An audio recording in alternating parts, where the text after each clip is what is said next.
Boa noite. Gostaria de saber se são sinais de bipolaridade, ser inconstante, ter sempre que ter razão, dar sempre a última palavra. Eu estou trazendo essas perguntas, mesmo sabendo que já foram dadas as respostas, mas é que fica muito claro Uhum. como há uma confusão e um desejo muito grande de diagnosticar alguém com relação a um transtorno. Eu tenho observado nos últimos tempos, doutor, que tem sido muito comum as pessoas quererem porque quererem diagnosticar outros como narcisistas. Não, é Uhum. narcisista. Não, esse é bipolar, aquele ali é autista.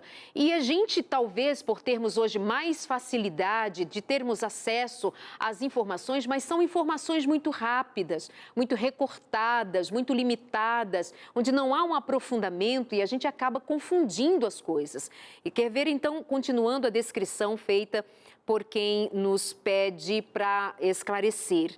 Dar sempre a última palavra, reclamar de tudo, de todos, se não estiver do seu jeito, questionar tudo e todos, é estressado, ansioso, emotivo, desanimado, procrastinador, são muitos sinais ruins. Gostaria de saber como ajudar. Obrigada. Quem mais fala aqui com a gente? Obrigada, viu, Mariana, por sua participação. Maria Tereza.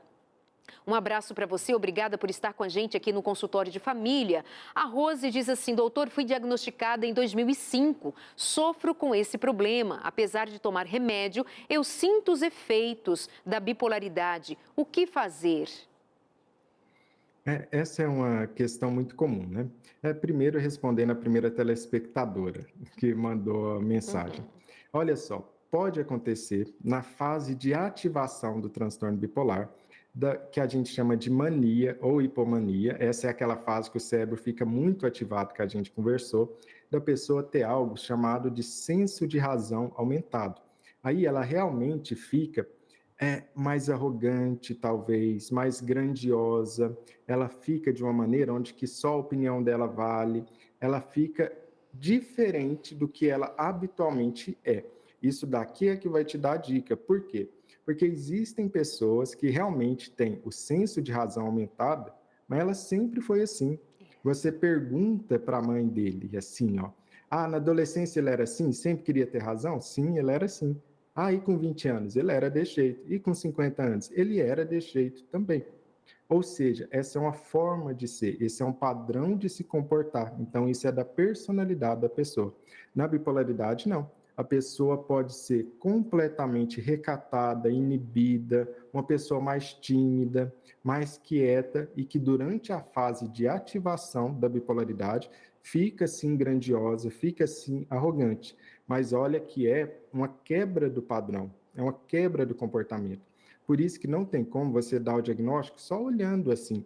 Você tem que saber a história prévia dessa pessoa, como era o padrão dela antes de se comportar, de pensar, do padrão emocional dessa pessoa, e só então a gente vê se isso agora é uma mudança ou é o jeito dela, é a personalidade dela. Então isso tem que ser individualizado o tempo todo, né? Muito bem. E, Sim, doutor, pode falar. e uma outra questão, só um instante. E uma outra questão seria o quê? Essa que a segunda telespectadora mandou, que é perguntar sobre o tratamento. Olha só, a primeira coisa que a gente tem que saber: o tratamento não é só o medicamento, porém, o medicamento é fundamental. Eu sempre brinco que o medicamento no tratamento do transtorno bipolar é como se fosse a fundação da sua casa. É claro que você não vai morar numa casa sem fundação, você precisa da fundação. Então é essencial. Mas, por outro lado, você não pega a sua família, você não pega os seus móveis e vai lá morar só com a fundação da casa. Você quer um teto, você quer uma parede, você quer uma porta, uma janela. Do mesmo jeito, o tratamento do transtorno bipolar precisa sim ter remédio, mas não é só remédio, nem de longe é só remédio. Eu preciso me atentar para o meu ritmo de vida, o meu ritmo biológico, o meu padrão de sono, eu preciso me atentar para a minha alimentação, para a atividade física, eu preciso me atentar, inclusive, para as minhas relações interpessoais, para reduzir o estresse, para eu ter apoio, uma rede de apoio. seja dentro da família, seja dentro da igreja, seja com seus amigos, é necessário ter uma rede de apoio. Pessoas que têm rede de apoio se saem muito, muito melhor para lidar com o transtorno bipolar do que pessoas que estão sozinhas, isoladas e que não têm aquele momento ou não tem aquela pessoa a qual pedir ajuda e receber ajuda em um momento de dificuldade. Então, quanto mais apoio a gente tiver, uma rede ao nosso redor, melhor. Então, nem de longe o medicamento vai fazer tudo. Apesar de ser fundamental, é necessário várias outras questões que precisamos ajustar no tratamento.